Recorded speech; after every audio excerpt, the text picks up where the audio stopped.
ngo ishungudwa riraze buri wese ashungudwe ibyari mu mabanga ibishyire ku karubanda.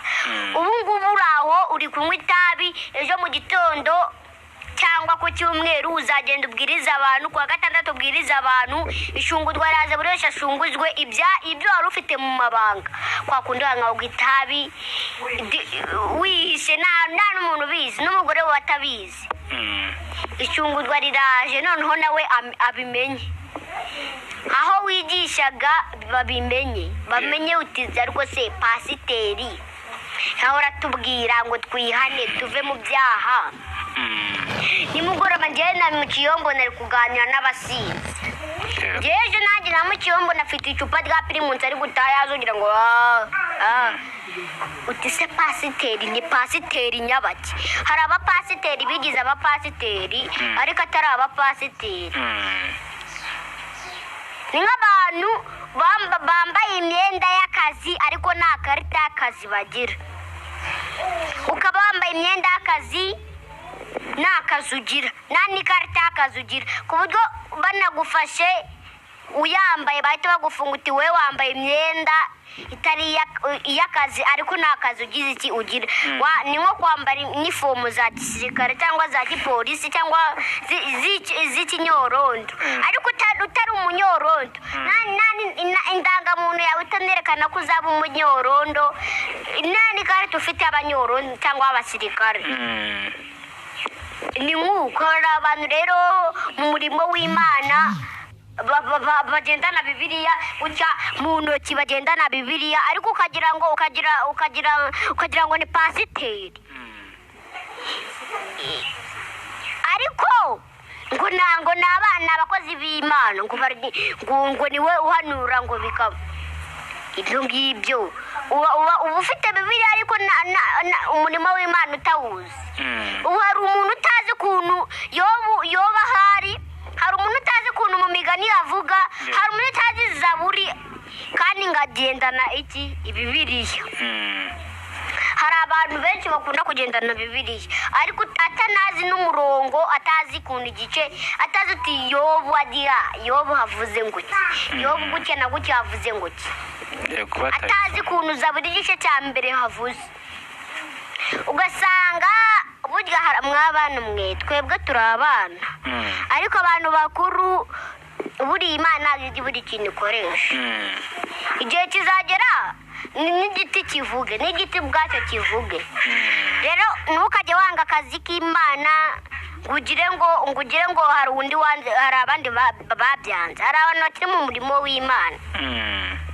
uzivumbura se ngo uri pasiteri mu itorero ukivumbura, ariko si Imana igihe uhereye umbwirira dore abahanuzi, dore dirije n'umuhanuzi aramanurira bikanga. ubu ngubu umaze imyaka n'imyaniko udasoza ibyo njyewe ndabivuyemo ndahanura bigasohora, ariko n'ubundi ngewe ibyo bamanura kuki bidasohora ndabivuyemo. uko ugasanga yabivuyemo. abantu bameze batyo cyangwa se batekereza ibyo ngibyo ni iki ubabwira? nababwira yuko nimba muri kwivumbura, uri pasiteri ukivumbura ngo gutwe nari mvuze kwivumbura ku Mana, abakristo bawe menya ko hari abantu bajya ku gatuti, bava ku gatuti bakarara mu ndaya, bava ku gatuti bakanywa inzoga, bava ku gatuti bagakora ibyaha biruta ibyabo babwirizaga. Imana ikabihishurira umwana nk'uyu nguyu.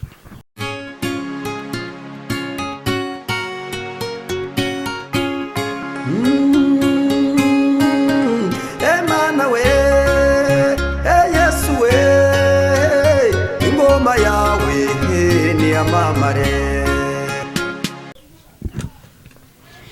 Reka tubasuhuze kandi tubifuriza amahoro y'Imana aho muherereye hose, abari mu Rwanda n'abari hanze y'igihugu cy'u Rwanda, abari muri Uganda n'abari hanze ya Uganda, abari Tanzania, Burundi, abari mu bihugu bidukikije mwese nimugubwe neza kandi mugubwe neza cyane. Umugisha w'Imana nubane namwe. Abakristo reka mbabwire ngo Noheli nziza. Noheli nziza, iyo tuvuze ngo Noheli nziza dushatse kuvuga ngo mwongere mwibuke ko hari uwaducunguye, hari uwadupfiriye, hari uwo Imana yohereje ku buzima bwacu kugira ngo tubashe kuronka ubugingo. Muri Kristo Yesu niho twaherewe gukira, cyangwa se niryo zina dukirizwamo, niryo zina dutabarirwamo, niryo zina ribohora ndetse rigakuraho ibyananiranye. Cyane cyane ko ajya mu ijuru yaravuze ngo ndagiye, ariko simbasize nk'imfubyi, nzaboherereza umufasha ari wo Mwuka wanjye wera kugira ngo azabane namwe. Ngo icyo akoze ndagiye, ariko ngiye kubategurira aho muzaba. Bisobanuye ngo yicaye iburyo bw'Imana Data ishobora byose. Ndagira ngo Bibiliya ikomeza kubisobanura neza cyane, ikabivuga, ikagaragaza ko Kristo yabayeho, kandi yabayeho mu buryo bw'Umwuka wera ndetse no mu buryo yiyambitse ishusho y'umuntu kugira ngo ase natwe, abane natwe, avugane natwe, akorane natwe. Yari asanzwe ariho kuko ni ijambo, kandi ijambo yahozeho, ahubwo yarashatse kugira ngo noneho atwegereze ingoma y'Imana cyangwa se ubwami bw'Imana yambaye inyama ndetse n'amaraso. Uyu munsi rero turimo twizihiza ivuka ry'umwami wacu Yesu Kristo, ariko birakwiye yuko bitaba ibihe byo kwidagadura mu bibi, cyangwa se hari n'abidagadura mu byiza ariko bakirengagiza ijambo ry'Imana. Kandi nyuma y'ibi ngibi hazabaho kurangira k'ubuzima. Ubu buzima dufite cyangwa se uyu mubiri twambaye uzarangira, kandi nyuma yaho hazabaho urubanza, buri wese acirirwa urubanza rw'ibyo yakoze. Uwakoze neza azahabwa ingororano, kandi uwakoze nabi nawe azahabwa ingororano n'uwo yakoreye. Reka mvuge ngo buri wese azahabwa ibihembo bihwanye n'ibyo yakoze. Ni Pascal nk'uko bisanzwe, ahangaha turi kuri Imana Irahari TV. Hari impamvu nicaye kuri kamera uyu munsi kugira ngo nibuze tuganire n'umurongo umwe gusa, ntabwo ndibuze kugutindira. Ndagira ngo umaze kubona akavideo k'umwana mutoya Imana iriho irakoresha. Iyo nitegereje rero nkabona ukuntu Imana iri gukoresha abana batoya, igakoresha abantu navuga ngo bameze sinzi ukuntu nabyita, ariko igakoresha abantu mu buryo batari bakwiye kuba ari bo bayikorera, kuko tuzi neza ko hari imyaka ugomba kuba ufite, hari amashuri se ugomba kuba warize nshingiye ku by'isi. Ariko Imana yo ntabwo ari kireba. Imana yo ireba kuki igomba kugukoresha. Ntireba ngo uyu ni runaka, uyu ni igikara, uyu ni inzobe, cyangwa se uyu ni mukuru, cyangwa uyu ni umwana. Icyo nzi ni kimwe, nuko abantu naho batayikorera n'amabuye azayikorera kandi azavuka. Reka dusenge Imana.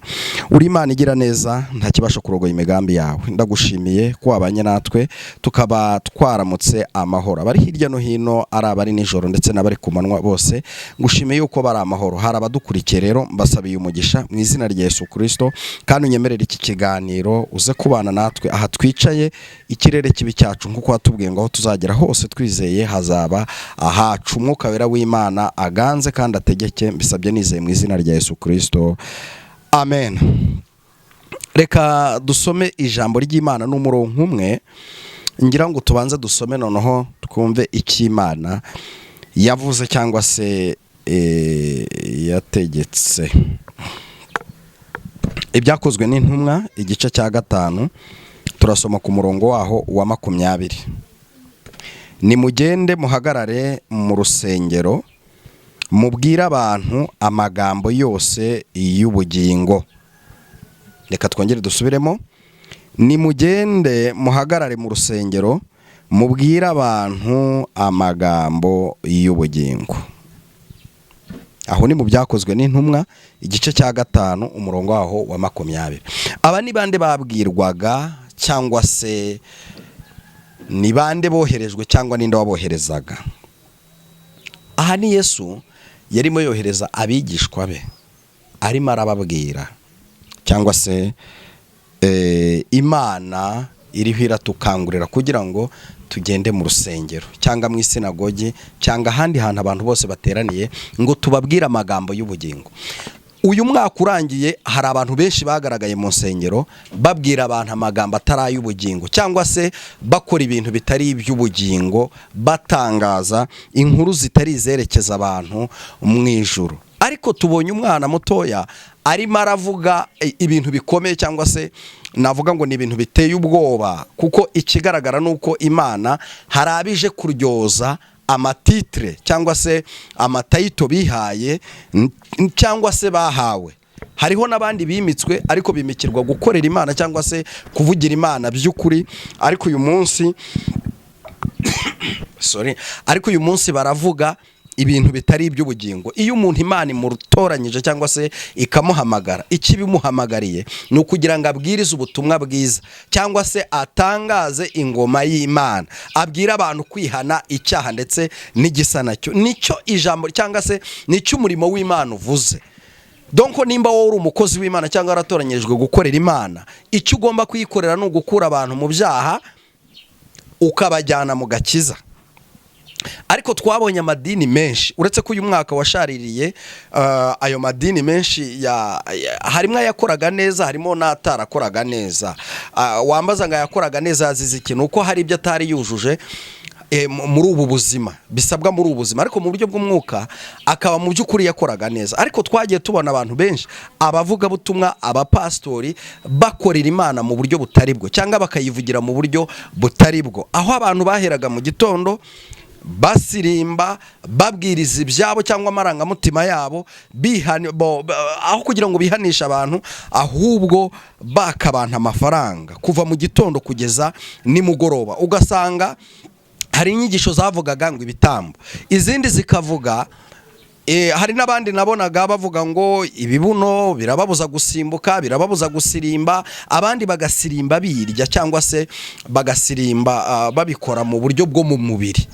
Ariko si Imana yavuze, ahubwo Imana yavuze ngo mugende mu materaniro, mugende aho abantu bari, mubabwira amagambo y'ubugingo. Mu magambo y'ubugingo harimo kubwira abantu kureka ubusambanyi, harimo kubwira abantu kureka ubusinzi, harimo kubwira abantu kureka ubwicanyi, harimo kubwira abantu kureka uburozi. Ariko twaje gusanga bamwe mu bari barafashe ya mbere kugira ngo babashe gutangaza ingoma y'Imana bijanitse muri bya bindi, ni naho bagiye batinyira kuba babwira abantu kwihana ibyaha byabo.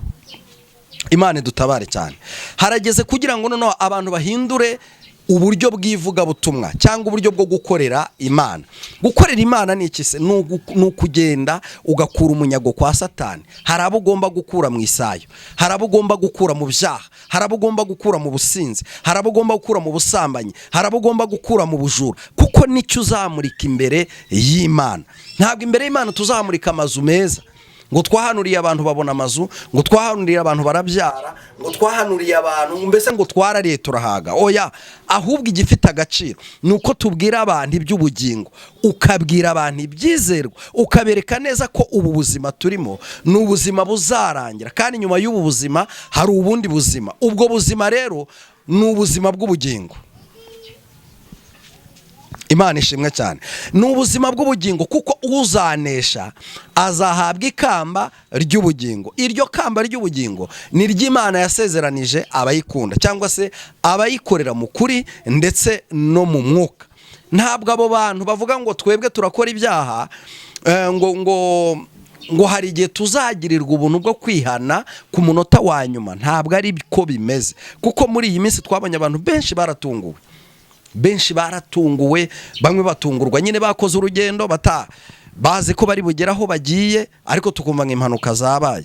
Abandi bakaba bari basanzwe bakorera Imana bakagera igihe cy'intege nkeya, yamara kugera mu ntege nkeya akaba ari bwo impanda ivuga. Ubwo impanda z'Uwiteka zizavuzwa mu ijuru. Hari umunsi impanda z'Uwiteka zizavuzwa, maze ngo abakijijwe cyangwa se abakoreye Imana mu kuri no mu mwuka bazazuranwa nawe, bazataha mu bwami bwo mu ijuru, bazahabwa ikamba ry'ubugingo, bazaba mu bugingo buhoraho, bazabona Imana imbona nkubone. ni byiza ko duhindura, ariko cyane cyane abahamagawe duhindura imyigishirize. Niba Imana ifata umwana muto nk'uyu nguyu akaba ari we iri gukoresha, akavuga amagambo y'ubugingo, akavuga amagambo yo kwihana ibyaha, akavuga amagambo yo gukorera Imana, akavuga amagambo yo guhindura benshi gukiranuka, ni gute abantu bakuru noneho bafite n'uwo mwanya bavuga ko bakiriye Yesu Kristo nk'umwami n'umukiza? Njyamo n'abantu bavuga ngo maze imyaka 20, maze imyaka 15 umbwiriza ubutumwa bwiza, ariko se umusaruro wawe imbere y'Imana ni uwuhe? Abandi bakavuga ngo ni abahanuzi. Mu by'ukuri turemera ko abahanuzi bahari, tukanemera ko abantu bashobora gukorera Imana, ariko hari icyo tugomba kubamenyeraho. Hari imbuto ugomba kuba wera, hari imyitwarire, hari nuko wahindutse mu buryo bwo mu mubiri ndetse no mu mwuka. Uri pasiteri, nibyo, umurimo wa pastorale urawukora neza. Uri umuhanuzi, nibyo, umurimo wo guhanura urawukora neza. Uri umuvugabutumwa, nibyo, ariko se umurimo wo kuvuga ubutumwa urawukora neza? Abavugabutumwa ba kera bari bafite umwihariko ukomeye. Niyo yajyaga guhanura, ntabwo washoboraga kumuha ibyo kurya ngo atinyuke abumbura akanwa abirye atarumva ijwi ry'Imana. Niho benshi bari kugwira, ndetse rimwe na rimwe barategeka ntekera ibi. Ntabwo Kristo ariko yawukoraga. Nyamara abigishwa be yaranabatumye, baragenda bagaruka bavuga ngo mwami, natwe ubwacu twumiwe, turimo tubwira abadayimoni bakatwumvira. Nyamara yababwiye ijambo rikomeye, avuga ngo munezezwe nuko amazina yanyu yanditswe mu gitabo cy'ubugingo, kuko yabona ko ubuzima bwabo buzarangira, imibereho bafite mu isi izarangira, icyubahiro babonye mu isi kizarangira, hiti bagira mu isi izarangira. Nyuma yaho ikizaba gifite agaciro nuko amazina yabo azaba yanditswe mu gitabo cy'ubugingo. Igitabo cy'ubugingo niko gaciro ubundi ku mukristo cyangwa se kuwakiriye Yesu Kristo nk'umwami n'umukiza. Ntabwo agaciro ari ukuba mu idini rikomeye. Hari abantu benshi nyarumva bapfa n'abamadini, gusa umuntu aravuga ngo nsengera aha, iri dini ryanjye niryo ryemewe, nanjye nsengera aha niryo ryesanga. Iby'umwuka dukeneyeho cyangwa se iby'Imana dukeneyeho ntabwo biboneka, icyo bita imbuto z'umwuka. Imana idutabare cyane. Itekerezeho mwene data, twabonye umwana uvuga ku bantu bajya hariya bagakorera Imana cyangwa se bagahanura, ariko mu by'ukuri basambana. Ntabwo rero ashobora gusambana ngo naba ari kubwiriza azabwiriza abantu kureka icyaha cy'ubusambanyi. Uzumva bikwepa. Nta nubwo ashobora kuba yiba ngo azabwiriza abantu kureka icyaha cyo kwiba, arabikwepa. Niho handi ijambo ry'Imana ryabaye ingume. Abahanuzi bakomeje kuvuga ngo inzara iraje, inzara iraje, inzara iraje, inzara iraje Banyarwanda, inzara iraje Banyarwanda. Twebwe tukagira ngo ni inzara y'ibyo kurya dushyira mu ndi iyi ngiyi. Kumbi ntitumenye ko ari inzara y'ijambo ry'Imana. Hazabaho igihe cy'inzara y'ijambo ry'Imana, ubwo abantu benshi bazashaka ijambo ry'Imana bakaribura. Abantu benshi bazashaka umuhanuzi w'ukuri bakamubura. Niyo nzara yavugwaga. Niwitegereza urasanga ariyo nzara. Ikindi kintu kitubabaza ni uko Imana ibiriho iravuga, ahubwo abantu bakabitwara mu buryo bwo mu mubiri.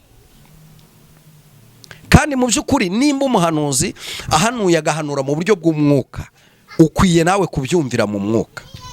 Iyi nzara rero yavugwaga ntabwo ari inzara yo mu mubiri, ntabwo ari inzara y'ibitoki, ntabwo ari inzara y'ibirayi, ntabwo ari inzara y'akawunga. Oya, ni inzara y'ijambo ry'Imana. Nimba tujya mu materaniro tugahera mu gitondo turi mu bisirimba bitagera epfo na ruguru, tugahera mu gitondo turi mu mashimwe atarigeze abaho, turi mu buhamya butabaye. Twabonye abantu benshi batanga ubuhamya bw'ibitarababayeho ngo ni ukugira ngo bemeze abantu, twarangiza ngo turatashye.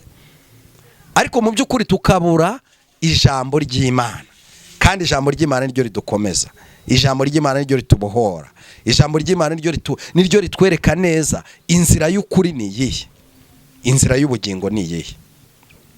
Birakwiye ko rero amakosa twakoze muri uyu mwaka urangiye ntabwo navuga ko wabaye umwaka mwiza cyane mu buryo bw'umwuka. noneho n'abahagaze imbere y'Imana neza barageragejwe cyane, kuko bahagurukiwe na bagenzi babo biyita abayuda atari bo, kuko nibo bahagurutse bakiritika iby'abana b'Imana. ntabwo ari umwaka wagenze neza, kuko twabonye benshi baguye, twabonye benshi babivuyemo, twabonye benshi bakoreye mbese bakoreye Imana mu buryo butari bwo. buri wese yisuzume arebe ko uyu mwaka urangiye niba yarakoreye Imana neza. hari umuririmbyi wavuze ngo azaza ntazatinda, nk'uko yabisezeranyijwe natwe. azaza ntazatinda, kandi ngo azaza nk'umujura. uzaba uryamye, uwo mwararanye nibucya usange yagiye. ni byiza ko duhindukira tukabwiza abantu ukuri. Imana ntifitanye urubanza n'ababwirizwa cyangwa se abakristo cyangwa se abayoboke, ahubwo ifitanye urubanza n'abo Imana yahaye itara cyangwa se itabaza ryo kumurikira abandi. baragiye ntibakora iby'Imana yabatumye, ahubwo bigiriye mu bibanezeza, ahubwo bigiriye mu gushaka amafaranga, abandi bigira mu gukora umurimo w'Imana mu buryo butari bwo. ntabwo rero bikwiriye ku mukristo ujya mu ijuru, umuririmbyi yikebuke, umuhanzi w'indirimbo zihimbaza Imana yikebuke. nabyo tuzabiganiraho. mu by'ukuri ujya kumva umuntu umuhanzi w'indirimbo zihimbaza Imana, ariko wajya kureba ugasanga ariho araririmba incyuro, ariho araririmba ibintu bidafite aho bikuye abantu n'aho bibajyanye, kandi tugasirimba tukizirwa tukanezerwa. twagakwiye kuba turirimba iby'ijambo ry'Imana bikebura abantu, bibakura mu byaha. ese ninde wabaroze watumye mutakibwiriza abantu iby'ubugingo? byagenze gute? ni iki cyatumye twese tuyoboka inzira y'ubuyobe? nyamara Kristo we yatweretse inzira dukwiye gucamo, inzira y'ivugabutumwa ryiza ribwiriza abantu iby'ubugingo, ribwiriza abantu ibyo kwihana ibyaha. ariko nitunabibwiriza tunahinduke natwe ubwacu mu mitima yacu, dutunge Kristo ature muri twe, yagurira imbago muri twe, ashore imizi muri twe, akorere muri twe koko by'ukuri, apana kumutunga ku munwa gusa. kuko numutunga ku munwa gusa ni hahandi uzava ku gatuti ukajya gukora ibyaha. ndagira ngo ubushize nababwiye ku mupastori wiganye abandi ngo agiye kunywa inzoga, arangije ageze mu kabari, yari we munsi we wo gupfa, nimwe yaguye, kuko nimwe bamukubitiye ivide arapfa. ntabwo ari kure, byabereye mu mujyi wa Kigali. impinduka niyo ikenewe, ariko noneho nta bandi bazayizana. ni wowe nyine uvuga ko Kristo hari aho yakuvanye. niba hari aho yakuvanye, nawe bwiriza ubutumwa bufite ahantu bukura abandi. nimba hari naho uri kujya, bwiriza ubutumwa bufite ahantu bwerekeza abantu. twese aho tujya ni mu ijuru. kuki se tudakwiye kubikora mu kuri no mu mwuka? Bibiliya iravuga ngo abasenga Imana bakwiye kuyisenga mu kuri no mu mwuka, bakwiye kuyikorera mu kuri no mu mwuka. nibwo bazashyika ku ntego y'uwabahamagaye. Imana ishimwe cyane. twikebuke, nikebuke, nawe wikebuke, kugira ngo umunsi urizina tuzahembwe, kandi duhemberwe ibyiza twakoze, ntiduhanirwe kuba twarakoze ibibi mu kinyegero. gusa wowe ushoboye no kuvuga ko utakibishoboye, ukavuga ni njye mbivuyemo, ni byiza, wabivamo ukabireka, aho kugira ngo ubikore kandi ufite ukundi wikingirana winyegeza ukagenda ugakora ibyaha. nanone abagezeyo baragwiriye kandi banezeza umwana w'intama w'Imana. narindi hano rero kugira ngo tuganire ku bw'iyi video n'ubuhanuzi bwankoze ku mutima, nawe bugukore ku mutima, aho Imana ihishurira umwana muto nk'uyu nguyu, agahishurirwa yarangiza kongeraho ijambo rivuga ngo naho mutankurana n'amabuye azankorera. Imana rero tugirire neza, tugende mu mahanga yose tubwirize ubutumwa bwiza. abemera babatizwe mu izina rya Data n'Umwana n'Umwuka wera. Wakoze cyane rero kubana natwe, nakwifurizaga umwaka mushya muhire. Ndabizi neza kubizera Kristo nta kizatuma tutawurangiza, kandi nizere ko Noheli nayo itabaye iyo guserebura gusa, ahubwo cyabaye igihe cyo kwitekerezaho, ese Kristo ari muri nge? Nusanga atari muri wowe, ukora ibyiza, kandi nukora ibyiza uzemerwa, kuko Imana yabwiye Kayini, iramubwira ngo nukora ibyiza nawe uzemerwa. Ntabwo dukwiye guterwa ishyari n'ibyiza abandi bakoze, natwe dukwiye gukora ibyiza kugira ngo twemerwe n'Imana ishobora byose. Imana igukomeze we wacitse intege, nawe watakaje umwuka wera, umwuka wera yongera kugereho, wongere umenye gukora icyiza icyo ari cyo, uhindukire uve mu byaha, kuko uwaguhamagaye agukeneyeho umusaruro. Twabonye abakobwa 10, 5 b'abapfapfa na 5 b'abanyabwenge. Twabonye uburyo ari amatorero 5 y'ukuri n'amatorero 5 y'ibinyoma. Birakwiye ko nawe rero ukwiye kugira aho ubarizwa, ariko mu by'ukuri cyane cyane handi abantu batakureba, ukera imbuto nziza. Imana amahoro itugirire neza cyane. Kristo agufashe kandi witekerezeho mu izina rya Yesu Kristo. Amen.